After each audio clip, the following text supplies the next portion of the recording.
Hi everyone, in front of me I've got UMIDIGI G5 Tab, and let me share with you how to allow unknown sources on this device.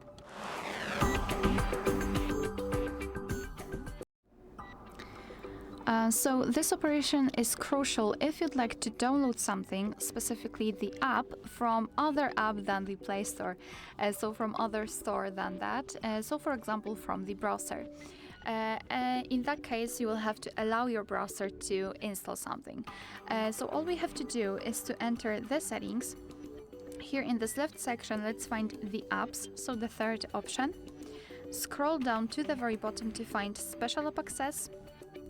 And now scroll again to find this option, install unknown apps.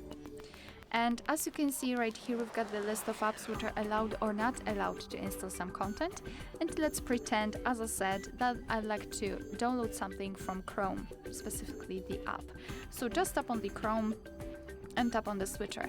And after getting back, you can see that Chrome is right now allowed to install some content. Be aware, because you're doing it on your own responsibility, and some third-party apps aren't verified by the developer. So you may put your data and actually whole device at risk. So remember about that and choose the apps wisely.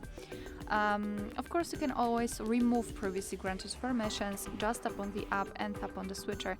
And after getting back, you can see that the Chrome is not allowed to install anything. Alright, so that will be all. Thank you so much for watching. Please hit the subscribe button and leave the thumbs up.